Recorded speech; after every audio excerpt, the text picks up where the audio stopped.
This past week, I was finally able to make it up to California's Great America and ride the RMC Raptor known as Railblazer. Now, I have ridden both the Jersey Devil clone with Wonder Woman at Six Flags Magic Mountain and the prototype clone with Railblazer at Great America. Today's video, we'll be taking a deep dive into this awesome model and setting these two coasters against each other in a battle for what is the best RMC Raptor. We are going to compare the ins and outs of each experience, and the first thing I want to talk about is the operations, queue, and theming. This category does not matter too much because we are comparing one of each clone with each other, and when you look at other versions such as Jersey Devil, it's a completely different story, but I still really wanted to talk about my experiences with this. As you all know, I am a Disney kid and I really appreciate theming, so when I walked up to Wonder Woman Flight of Courage and there was an air-conditioned, well-themed queue building, I was very satisfied. The one thing I was not satisfied with is the color scheming of Wonder Woman. It literally looks like the McDonald's logo.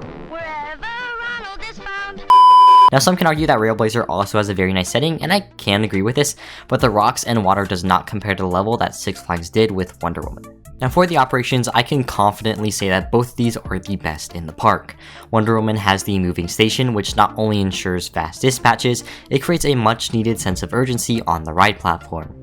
Railblazer with trains that can only hold 8 people definitely need a high capacity.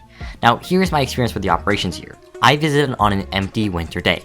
The park was completely empty, it's the off season, so it is what I expected.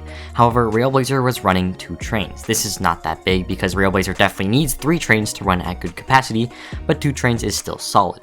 At every major coaster there were supervisors teaching new operators how to work a coaster.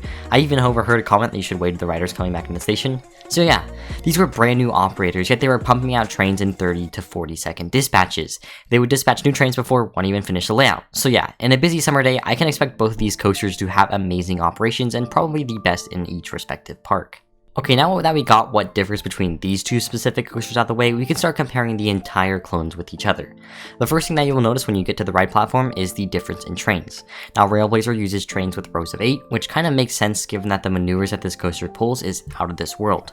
Wonder Woman has 12 row trains, which means the forces are really accentuated in the back row. Now both will play a massive role, which we will talk about when we compare the layouts.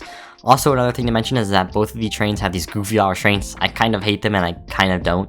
The straps didn't bother me on Railblazer, but they kept sliding on and off my shoulder on Wonder Woman, and for some reason that pissed me off. Lap bars would be better, but these aren't the worst things ever, and they keep the airtime comfortable, and that is all what really matters.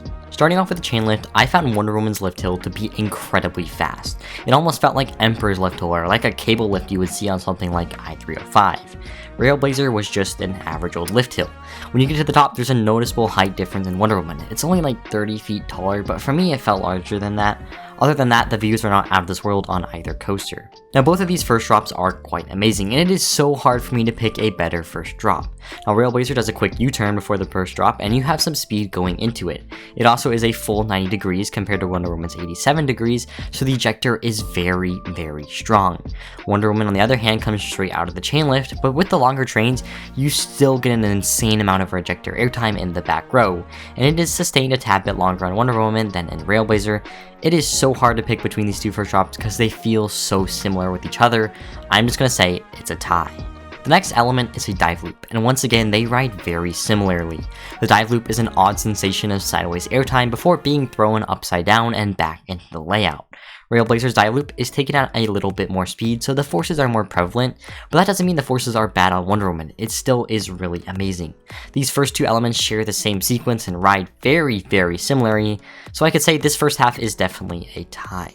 Now here's where the two layouts somewhat diverge. After the dive loops, both coasters go into an airtime hill. Wonder Woman's is a straight line shot airtime hill that delivers very good ejector. Railblazer is like a left to right diagonal airtime hill. Does that even make sense? Anyways, this also gives very good ejector, maybe even a little more than Wonder Woman does, but I like it more because it rotates and feels very flowing. Now here's where it gets very different. Wonder Woman comes out of the airtime hill and into a 0G stall that gives very good hang time.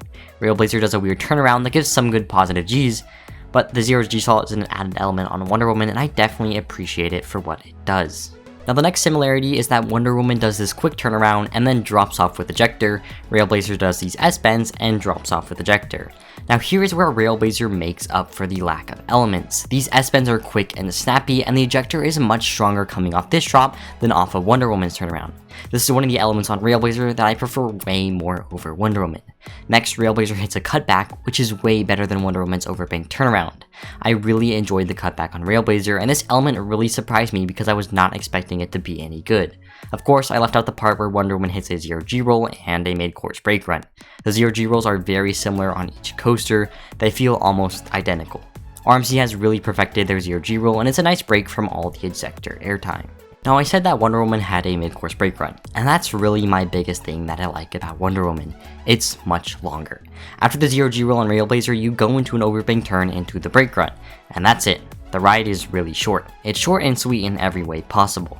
Wonder Woman has a lot more to it though. After the mid-course brake run and the drop off the mid-course brake run, which by the way gives ejector, Wonder Woman goes through a series of airtime hills back into the station, and unlike some other coasters with filler content, these airtime hills give ejector airtime, and they don't get boring because they are banked in random ways and such. I feel like it adds much more to the ride.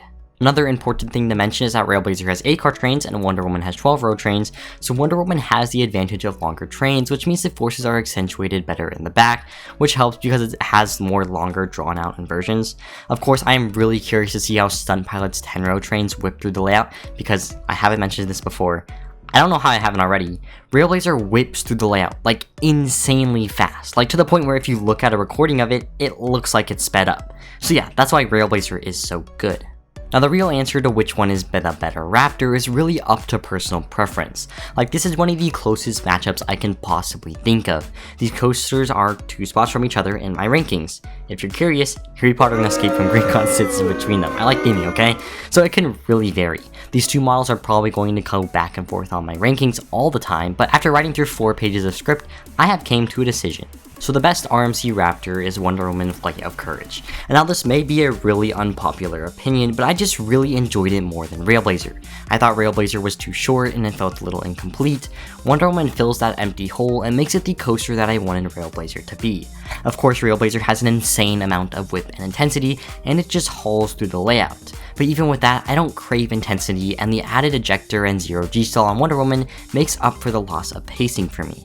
Now like I said, these are so close to my rankings and can change with any given ride. I haven't been on Jersey Devil or the other prototype coasters, but I eventually will, and maybe my opinion will change. Some last things to add are both Railblazer and Wonder Woman have a slight rattle, and when I say slight rattle, I mean a very slight rattle. You probably don't even notice this unless you're trying to pay attention to it. It's just that I was expecting it to be glass smooth because it's from RMC, and it's not.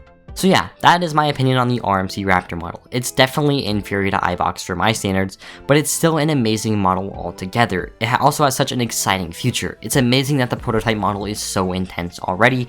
I can't imagine what lengths this coaster will go to in the T-Rex model if that ever happens. That's all for today's video, guys. Let me know if you agree with my decisions in the comment section below, and as always, make sure to like and subscribe. I'll see you in the next one. Have a great rest of your day. Goodbye.